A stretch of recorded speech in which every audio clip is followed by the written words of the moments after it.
Y como contexto de la conversación que vamos a tener ahora, señalar que esta mañana, temprano, el Banco Central informó el índice mensual de actividad económica, pasada a las 8 de la mañana, 8:30 de la mañana aproximadamente, que es el famoso IMASEC.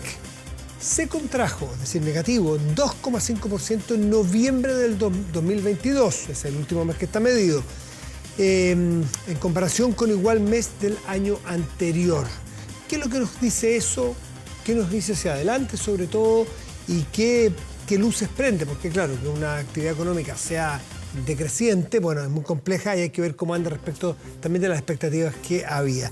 Nos acompaña Cristian Echeverría, que es docente del Centro de Investigación de Empresa y Sociedad de la Universidad del Desarrollo. Cristian, buenas noches, gracias por estar aquí. ¿Cómo estás, Matías? ¿Qué tal? Buenas noches. Bien, ¿cuánto esperaba el mercado? Siempre el mercado va adelantado o intentando adelantarse, ¿no? Sí. Mira, las expectativas estaban en más o menos entre menos 1,5 y menos 3%. Claro, y esto estuvo en la parte más bajita del rango. Claro, sí.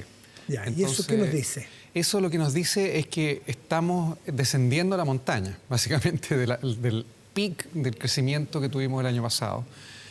No olvidemos que nuestra economía el año pasado fue de las de más rápido crecimiento en el mundo. Claro. Entonces eso no es sostenible.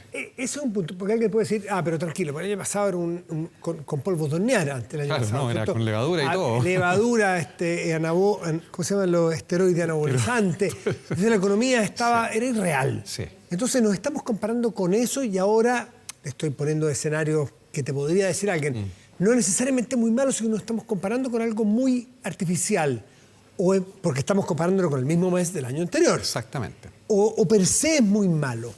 No, yo creo que hay que ponerlo en esa perspectiva, efectivamente, de que la base de comparación, es decir, cuando comparamos crecimiento de este año, el nivel de actividad económica de este año, con el mismo mes del año pasado, claro, el año pasado está por las nubes de lo que es una tasa de normalidad para nuestra economía. Entonces, respecto de eso, todo es para abajo, desde ese momento en adelante, que es lo que ha estado ocurriendo. Si uno mira los gráficos de las tasas de crecimiento de los IMASEC, decrecientemente positiva, cercanas a cero, y ahora ya los últimos 3 meses negativos. Yo diría que todavía nos quedan caídas mayores a las que hemos experimentado. ¿Y cómo podríamos hacer una mirada de la economía, de cómo se está comportando la economía, desestacionalizándola de la comparación con el año pasado por las razones que acabamos de dar? ¿Cómo se está comportando ahora la economía? ¿Hay forma de verla con estos antecedentes? Sí, hay forma de verla. O sea, a ver, el nivel de actividad de la economía superó el de pre-pandemia, ¿cierto? Y si bien vamos a ver tasas negativas en los trimestres venideros todavía, yo diría hasta mediados de este año, vamos a ver un escenario de crecientes IMASEC negativos, fluctuando, ¿cierto? Pero acercándose quizás al menos 5%, que va a sonar como bien horroroso. Sí. Pero yo creo que la forma más bien de verlo esto es que los promedios ya más de largo plazo muestran que nuestra economía se pegó un estancamiento, aunque marginalmente muestre caídas, pero es un estancamiento para converger nuevamente a retomar una trayectoria de crecimiento más sostenible, es decir, nuestro crecimiento potencial. Bueno, de muchos economistas yo lo he escuchado hablar del PIB tendencial, ¿no es cierto? O sea, no miremos hoy, miremos con las luces altas qué va a pasar en 5, no sé cuánto mide el PIB tendencial. 10 años. 10 años. ¿Cómo está nuestro PIB tendencial? Entiendo que no rinde mucho hace un rato ya, ¿no? Hace un rato no rinde mucho, efectivamente. O sea, hemos visto que nuestro PIB tendencial, por ejemplo, en la década de los 90, con el retorno a la democracia, con todo el boom de inversión en la minería, estaba en torno al 7,5%. La década siguiente bajó al 5% y ahora estamos básicamente apuntando a que un PIB tendencial será del 2,5% real anual. Eso significa que, claro, con un crecimiento de la población del 1,2, 1,3%, significa que las condiciones de vida de esta década van a mejorar mucho más lenta que en las décadas anteriores. Y eso, claro, estamos a un nivel de vida, de condiciones de vida más alto que antes. Eso no hay que olvidarlo. Pero el crecimiento va a ser mucho más lento y eso en un sentido es frustrante. O sea, Chile tuvo un estirón en el 90, se fue creciendo pero más suave hacia los 2000 y ahora parece que nos estancamos y ya llegamos, no sé por cuánto tiempo. A crecer lento, más lento. A crecer muy lento y ya no se nota, ya no es que... Ahora, eso es propio de las etapas del desarrollo a medida que los países transitan a niveles de desarrollo más avanzados. En nuestro país, aunque hay muchas críticas, que la desigualdad es enorme, que todavía si uno saca el cobre, el ingreso per cápita es más bajo y todo eso. Bueno, aún con todas esas consideraciones, uno mira los estándares de muchas variables que tienen que ver ya con la calidad de la vida de las personas y han mejorado sistemáticamente a través de estas 4 décadas, ¿cierto? Ahora, el desarrollo económico muestra que los países crecen rápido en las primeras etapas del desarrollo y luego empiezan a crecer más lento y hay varias razones para eso.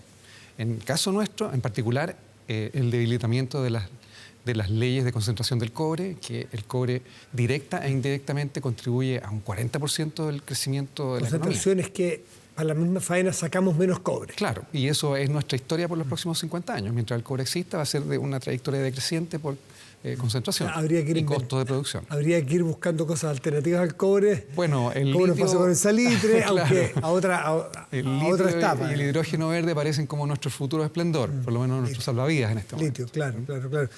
Cristian, cuéntame una cosa.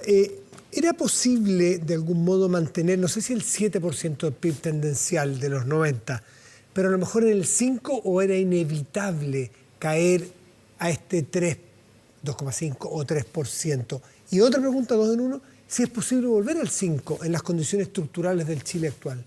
Mira, son buenas las preguntas. Yo creo que era más o menos inevitable. Quizás más rápido llegó de lo que hubiéramos pensado o proyectado incluso yo mismo, digamos. Pensé que no iba a llegar tan pronto esa etapa como de crecimiento más lento, más bajo.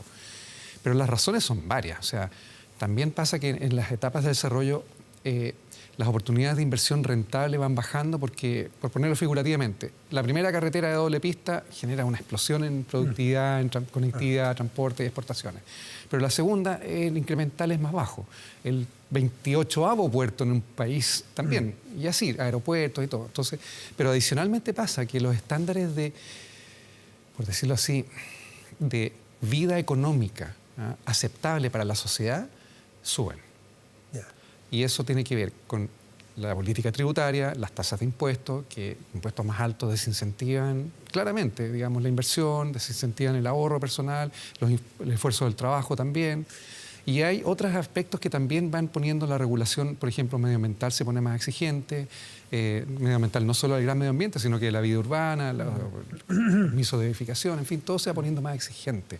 Y esos niveles de exigencia hacen que el crecimiento se vaya haciendo un poco más lento.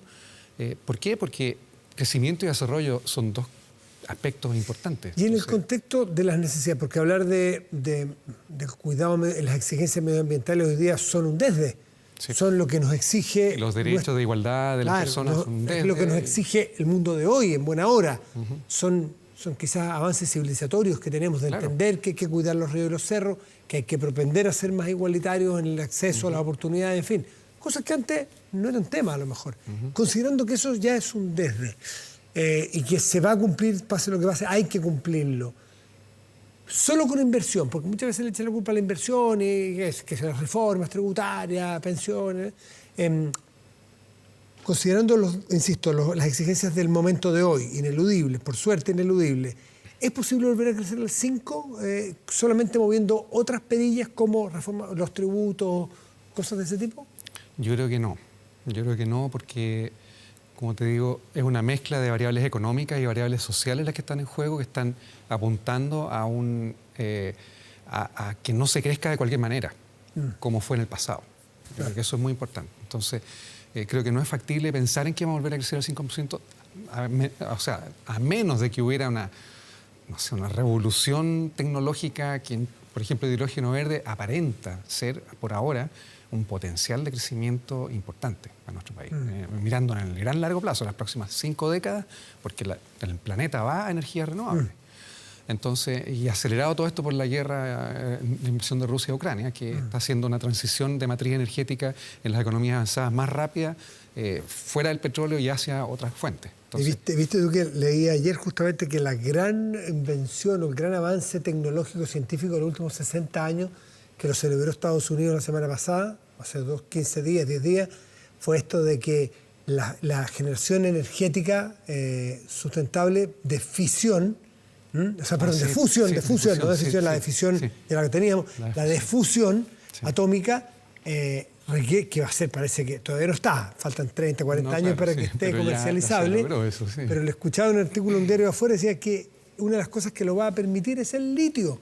Sí. No decía que Chile es los que tengan mayores reservas de litio. Yo decía, No, pero tenemos harta suerte, porque Claro. si es lo que se va a necesitar para tener esa energía renovable, muy barata, inagotable, es litio y agua. Y nosotros tenemos mucho litio. Exacto. Entonces por ahí andamos, ¿no? Tenemos una oportunidad enorme. ¿Y ahí se podría volver a tener otro boom de Chile? O sea, sin duda, por cierto, los países, piensa que Noruega era un país que crecía lento, bajo, como nosotros estamos creciendo ahora cuando descubrieron el petróleo, y ha tenido varias, 4 o 5 décadas de crecimiento rápido y estándares de vida altos, y es una envidia internacional. Entonces, esos golpes de suerte ocurren y pueden ocurrir en el caso nuestro, un país. Hay que aprovecharse los golpes de suerte. Sí, Para porque no son para siempre. Sí, para poder tener, no sé, un pozo de gas hay que tener tecnología e inversión para sacar ese gas y usarlo. Sí. Me refiero a muchos países cercanos que a veces no pueden aprovechar todo el potencial que tienen. Bueno, hay tantos temas interesantes partiendo de este 2023. ¿Cuál es por último, tu proyección de crecimiento para este 2023, Cristian? ¿Chile deberá Yo creo que vamos a... decrecer? Sí, sin duda. Chile va a sí, decrecer. en 12 meses, hemos ¿Sí? comparado con las... El año calendario 2023. Claro, sí, no, sin duda, porque este año 2022 veníamos de bajada, o sea, el año pasado, 2022, veníamos de bajada, del 2021 que fue exorbitante, pero todavía estábamos a tasas de crecimiento altas, ¿ya? Entonces, todavía son altas bases de comparación con lo que nos espera por delante. Cristian Echeverría, docente del Centro de Investigación de Empresas y Sociedad de la Universidad del Desarrollo. Gracias por estar aquí, como siempre. Muchas gracias, Matías. Que te vaya muy bien y muy buen año. Igualmente, gracias.